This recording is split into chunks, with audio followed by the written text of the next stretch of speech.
ਚਵਰ ਛਤਰ ਤਖਤ ਦੇ ਮਾਲਕ ਸਾਹਿਬ ਸ੍ਰੀ ਗੁਰੂ ਗ੍ਰੰਥ ਸਾਹਿਬ ਮਹਾਰਾਜ ਜੀ ਦੀ ਨਿੱਘੀ ਗੋਦ ਵਿੱਚ ਜੁੜ ਬੈਠੀ ਸਾਧ ਸੰਗਤ ਜੀ, ਵਾਹਿਗੁਰੂ ਜੀ ਕਾ ਖਾਲਸਾ, ਵਾਹਿਗੁਰੂ ਜੀ ਕੀ ਫਤਿਹ।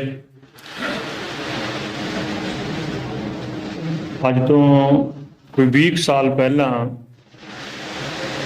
ਮੈਂ ਆਪਦਾ ਪਹਿਲਾ ਜਿਹੜਾ ਲੈਕਚਰ ਉਹ ਪਾਣੀ ਤੇ ਹੀ ਦਿੱਤਾ ਸੀਗਾ ਯੂਨੀਵਰਸਿਟੀ ਦੇ ਵਿੱਚ। ਉਦੋਂ ਅੱਜ ਤੋਂ 20 ਸਾਲ ਪਹਿਲਾਂ ਪਾਣੀ ਦੇ ਇੱਕ ਮਸਲੇ ਦੀ ਗੱਲ ਹੁੰਦੀ ਸੀਗੀ, ਜਿਹੜਾ ਦਰਿਆਈ ਪਾਣੀਆਂ ਦੀ ਲੁੱਟ ਦਾ ਮਸਲਾ। ਉਦੋਂ ਪਾਣੀ ਦਾ ਪ੍ਰਦੂਸ਼ਣ ਦਾ ਮਸਲਾ ਜਾਂ ਜਿਹੜਾ ਜ਼ਮੀਨਦੋਜ਼ ਪਾਣੀ ਦਾ ਪੱਧਰ ਇੰਨਾ ਥੱਲੇ ਚਲਿਆ ਗਿਆ, ਇਹ ਇੰਨਾ ਜ਼ਿਆਦਾ ਵੱਡਾ ਮਸਲਾ ਉਦੋਂ ਨਹੀਂ ਸੀਗਾ ਜਿੰਨਾ ਪਿਛਲੇ 20 ਸਾਲ 'ਚ ਹੋ ਗਿਆ। ਤੋ 20 ਸਾਲ 'ਚ ਇਹ ਪਾਣੀ ਤੇ ਗੱਲ ਕਰਦਿਆਂ ਮਤਲਬ ਇੱਕ ਮਸਲਾ ਇੱਕ ਹੱਲ ਹੋਣ ਦੀ ਬਜਾਏ ਮਤਲਬ ਤੀਰਾ ਹੋ ਗਿਆ ਹੈ। ਪਰ ਇੱਕ ਫਰਕ ਜਿਹੜਾ ਪਿਆ ਉਹ ਇਹ ਆ ਕਿ ਉਦੋਂ ਇਹ ਗੱਲ ਯੂਨੀਵਰਸਿਟੀਆਂ ਦੇ ਵਿੱਚ ਜਿਹੜੇ ਵਿਸ਼ਾ ਮਾਹਰ ਸੀਗੇ ਉਹਨਾਂ ਤੱਕ ਹੀ ਸੀਮਿਤ ਸੀਗੀ, ਜਾਂ ਜਦੋਂ ਕੋਈ ਪੋਲੀਟੀਕਲ ਮੁਹਿੰਮ ਹੁੰਦੀ ਸੀਗੀ ਉਹਦੇ ਤੱਕ। ਹੁਣ ਚਾਹੇ ਧਾਰਮਿਕ ਸ਼ਖਸੀਅਤਾਂ ਨੇ, ਚਾਹੇ ਸਮਾਜਿਕ ਸ਼ਖਸੀਅਤਾਂ ਨੇ, ਪੰਜਾਬ ਦਾ ਹਰੇਕ ਜਿਹੜਾ ਸੁਹਿਰਦ ਮਨੁੱਖ ਹੈ ਉਹਦੇ ਲਈ ਇਹ ਮਸਲਾ ਬਣ ਗਿਆ ਹੈ। ਇਹ ਇੱਕ ਚੰਗੀ ਗੱਲ ਹੈ।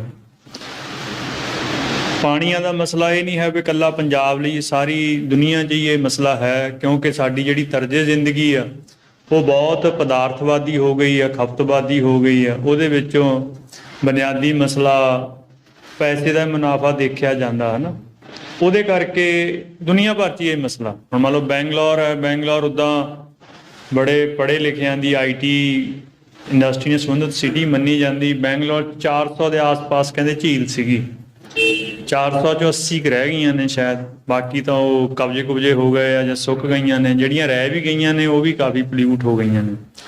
ਤਾਂ ਸਾਰੀ ਦੁਨੀਆ 'ਚ ਹੀ ਨੇ ਇਹ ਮਸਲੇ। ਤੋ ਪਰ ਪੰਜਾਬ ਦੇ ਵਿੱਚ ਜਿੰਨੇ ਸਾਰੇ ਇਹਦੀ ਆਪਾਂ ਚਰਚਾ ਕੀਤੀ ਕਿ ਜੋ ਵੀ ਦੁਨੀਆ ਦੀ ਰਾਜਨੀਤਿਕ ਸਮਝ ਹੈਗੀ ਆ ਜਾਂ ਸੰਸਥਾਵਾਂ ਹੈਗੀਆਂ, ਉਹਦੇ ਤਹਿਤ 3 ਪੱਧਰਾਂ ਦੇ ਹੀ ਨੇ ਜਿੱਥੇ ਮਸਲੇ ਹੱਲ ਕਰਨ ਦੇ ਲਈ ਆਪਾਂ ਵਰਤੇ ਜਾਂਦੇ ਆ। ਇੱਕ ਤਾਂ ਐਗਜ਼ੀਕਿਊਟਿਵ ਹੈ, ਅਫਸਰਸ਼ਾਹੀ ਆ, ਜਿਹਨੇ ਫੈਸਲੇ ਲੈਣੇ ਕਰਨੇ ਹੁੰਦੇ ਆ, ਜਾਂ ਪਾਣੀਆਂ ਨਾਲ ਸੰਬੰਧਿਤ ਹੋਰ ਸਾਰੇ ਅਕੈਡਮਿਕ ਅਦਾਰੇ ਆ, ਉਹਨਾਂ ਦਾ ਆਪਾਂ ਹਾਲ ਦੇਖਿਆ ਕਿ ਉਹ ਕੋਈ ਫੈਸਲੇ ਪੰਜਾਬ ਪੱਖੀ ਜਾਂ ਕੁਦਰਤ ਪੱਖੀ ਮੈਂ ਕਹੂੰਗਾ ਹੋਏ ਨਹੀਂ ਐਗਜ਼ੀਕਿਊਟਿਵ ਦੇ ਵਿੱਚ। ਦੂਜਾ ਪੱਧਰ ਹੁੰਦਾ ਹੈ ਲੈਜਿਸਲੇਸ਼ਨ ਦਾ, ਰਾਜਨੀਤੀ ਦਾ, ਜਿਹਨੇ ਪਾਲਿਸੀ ਬਣਾਉਣੀ ਹੁੰਦੀ ਹੈ। ਤੋ ਵੈਸੇ ਪਾਲਿਸੀ ਇੰਡੀਆ ਦੀ ਜਿਹੜੀ ਵਾਟਰ ਪਾਲਿਸੀ ਆ ਉਹ ਰਾਜੀਵ ਗਾਂਧੀ ਦੇ ਵਕਤ ਬਣੀ ਸੀਗੀ। ਉਹਦੇ ਵਿੱਚ ਉਹਨਾਂ ਨੇ ਇਹ ਮਿਥਿਆ ਸੀਗਾ ਵੀ ਕਿਸੇ ਵੀ ਦਰਿਆ ਦਾ ਵੱਧ ਤੋਂ ਵੱਧ 75% ਪਾਣੀ ਜਿਹੜਾ ਉਹ ਵਰਤਿਆ ਜਾ ਸਕਦਾ। 25% ਪਾਣੀ ਦਰਿਆ ਨੂੰ ਜਿੰਦਾ ਰੱਖਣ ਲਈ, ਤੇ ਦਰਿਆ ਦੇ ਵਿੱਚ ਜਿਹੜੇ ਜਲ ਜੀਵ ਹੈ ਜਾਂ ਦਰਿਆ ਨਾਲ ਸੰਬੰਧਿਤ ਹੋਰ ਪ੍ਰਕਿਰਤੀ ਆ ਉਹਨੂੰ ਜਿਉਂਦਾ ਰੱਖਣ ਲਈ 25% ਪਾਣੀ ਚੱਲਦਾ ਛੱਡਣਾ। ਉਹ ਬਾਕੀ ਇੰਡੀਆ ਦੇ ਵਿੱਚ ਨਹੀਂ ਮੈਨੂੰ ਪਤਾ ਵੀ ਉਹਨਾਂ ਨੇ ਲਾਗੂ ਕਿੰਨੀ ਕੀਤੀ ਕਿੰਨੀ ਨਹੀਂ ਕੀਤੀ, ਪਰ ਪੰਜਾਬ ਦੇ ਮਸਲੇ 'ਚ ਨਹੀਂ ਉਹ ਲਾਗੂ ਹੋਈ, ਕਿਉਂਕਿ ਪੰਜਾਬ ਦੇ ਮਸਲੇ ਦੇ ਵਿੱਚ ਪੰਜਾਬ ਦਾ ਜਿੰਨਾ ਕੁੱਲ ਪਾਣੀ ਦਰਿਆਵਾਂ ਦਾ 100% ਮਤਲਬ ਵਰਤਿਆ ਗਿਆ ਨਹਿਰੀ ਪਾਣੀ ਦੇ। ਤੋ ਬਾਕੀ ਜਿਹੜੇ ਪੋਲੀਟੀਕਲ ਡਿਸੀਜਨ ਵੀ ਹੋਏ,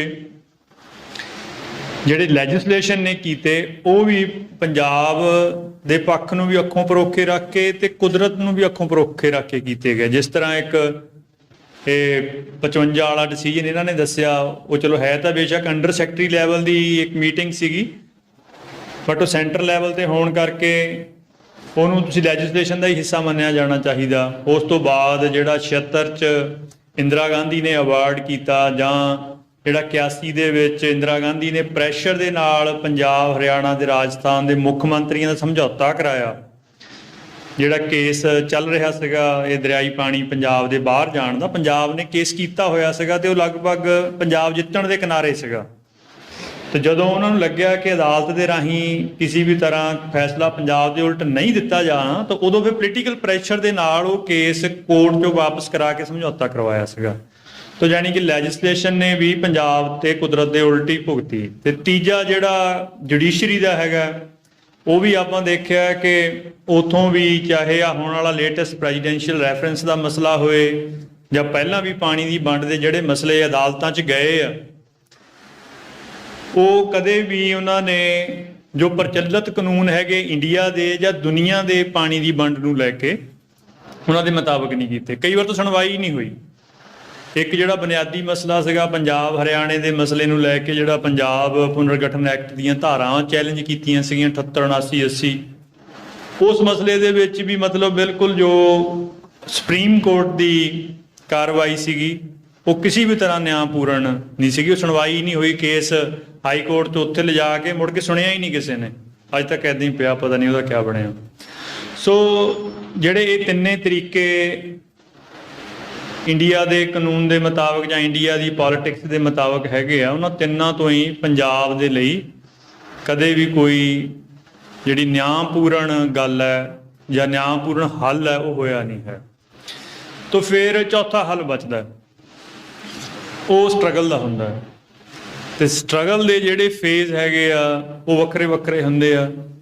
ਤੋ ਜਿਹੜਾ ਇਹ SYL ਦਾ ਮਸਲਾ ਹੈ, ਜਿਹੜਾ ਅੱਜ ਪਾਣੀ ਥੋੜਾ ਜਿਹਾ ਪਾਣੀ ਬਚਿਆ, ਵੈਸੇ ਤਾਂ ਬਚਿਆ ਨਹੀਂ ਹੈ, ਕਿਉਂਕਿ ਜਿੱਦਾਂ ਪਰਮਜੀਤ ਸਿੰਘ ਉਹਨਾਂ ਨੇ ਦੱਸਿਆ ਕਿ 35 ਲੱਖ ਏਕੜ ਫੁੱਟ ਪਾਣੀ ਜਾਣਾ ਸੀਗਾ, ਉਹਦੇ ਚੋਂ 18 ਲੱਖ ਏਕੜ ਫੁੱਟ ਭਾਖੜਾ ਮੇਨ ਲਾਈਨ ਦੀ ਕਪੈਸਿਟੀ ਵਧਾ ਕੇ ਉਹ ਪਹਿਲਾਂ ਹੀ ਦੇ ਰਹੇ, ਤੇ ਬਾਕੀ 20 ਲੱਖ ਏਕੜ ਫੁੱਟ ਵੈਸੇ ਹੀ ਦਰਿਆਵਾਂ 'ਚ ਪਾਣੀ ਘਟ ਗਿਆ ਹੈ।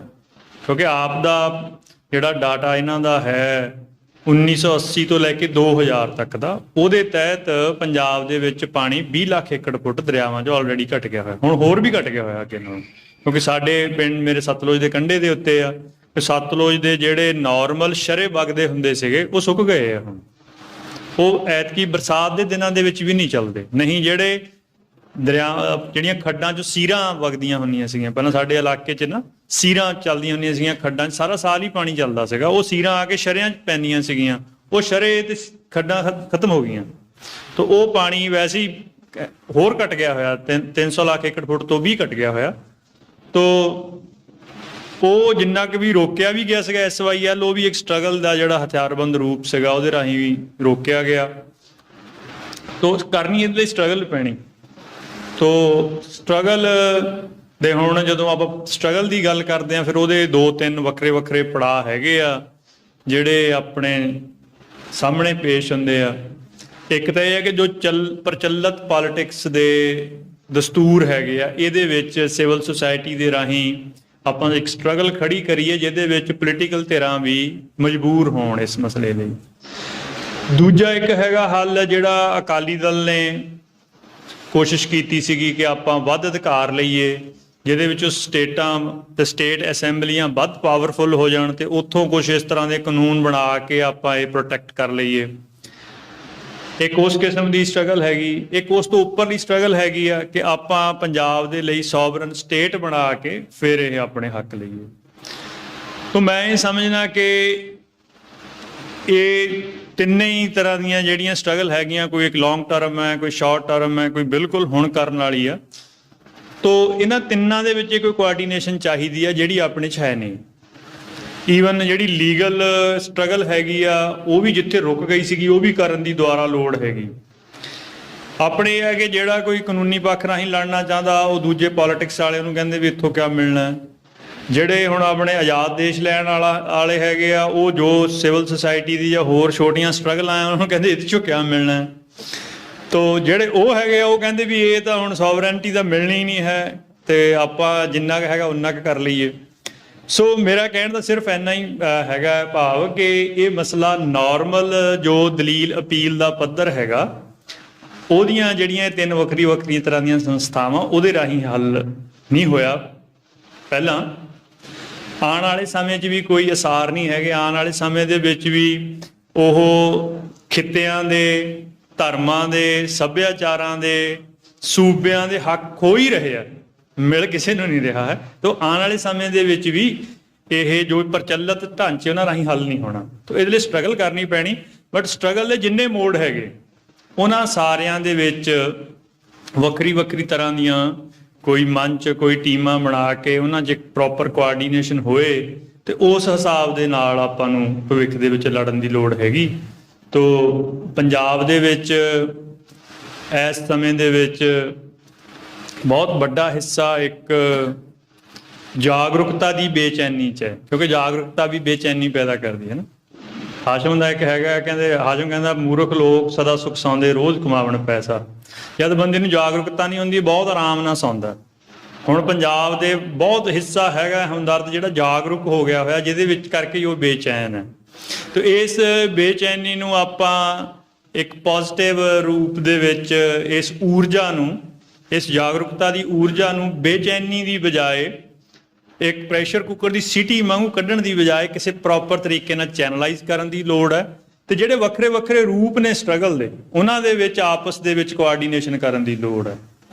ਤਾਂ ਮੈਂ ਸਮਝਣਾ ਕਿ ਆਪਣੇ ਇਹਨਾਂ ਮਸਲੇ ਦੇ ਜਿੰਨੇ ਵੀ ਮਸਲੇ ਨੇ, ਸਾਰੇ ਜਿੰਨੇ ਵੀ ਆਪਾਂ ਡਿਸਕਸ ਕੀਤੇ, ਪੰਜਾਬ ਦੇ ਲੋਕ ਹੋਰ ਇੰਡੀਆ ਦੇ ਨਾਲੋਂ ਬਹੁਤ ਜ਼ਿਆਦਾ ਜਾਗਰੂਕ ਤੇ ਚੇਤਨ ਹੁੰਦੇ, ਅਮਲ ਵੀ ਉਹਨਾਂ ਨਾਲੋਂ ਬੈਟਰ ਹੁੰਦਾ।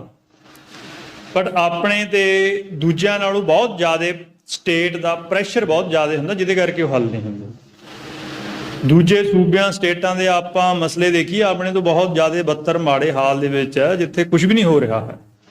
ਤਾਂ ਪੰਜਾਬ ਦੀ ਹਾਲਾਤ ਉਹਨਾਂ ਤੋਂ ਬਹੁਤ ਜ਼ਿਆਦਾ ਬਿਹਤਰ ਹੈ, ਪਰ ਸਮੱਸਿਆ ਇਹ ਹੈ ਕਿ ਆਪਣੇ ਤੇ ਹਮਲਾ ਬਹੁਤ ਜ਼ਿਆਦਾ ਰੂਪ ਦੇ ਵਿੱਚ ਔਰ ਜ਼ਿਆਦਾ ਪੱਖਾਂ ਤੋਂ ਹੋ ਰਿਹਾ, ਜਿਹਦੇ ਕਰਕੇ ਆਪਾਂ ਨੂੰ ਆਪਣੇ ਜਿਹੜੇ ਸਾਡੇ ਸਟੈਂਡਰਡ ਹੈ ਉਹਨਾਂ ਮੁਤਾਬਕ ਆਪਾਂ ਨੂੰ ਸਫਲਤਾ ਨਹੀਂ ਮਿਲ ਰਹੀ। ਜੇ ਤੁਸੀਂ ਬਾਕੀਆਂ ਨਾਲ ਕੰਪੈਰੀਜ਼ਨ ਕਰੋ ਤਾਂ ਉਹਨਾਂ ਨਾਲੋਂ ਬਹੁਤ ਠੀਕ ਹੈ।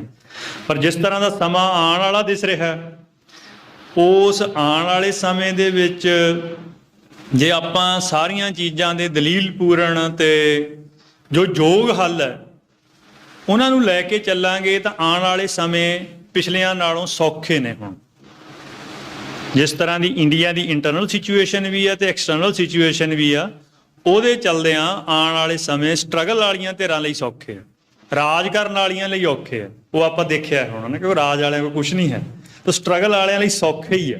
ਸੋ ਇੰਨੀਆਂ ਕੋਈ ਮੇਰੀਆਂ ਬੇਨਤੀਆਂ ਨੇ, ਮਹਾਰਾਜ ਕਿਰਪਾ ਕਰਨ ਆਪਾਂ ਆਪਣਾ ਬਣਦਾ ਯੋਗਦਾਨ ਸਾਰੇ ਨਿਭਾਈਏ। ਵਾਹਿਗੁਰੂ ਜੀ ਕਾ ਖਾਲਸਾ, ਵਾਹਿਗੁਰੂ ਜੀ ਕੀ ਫਤਿਹ।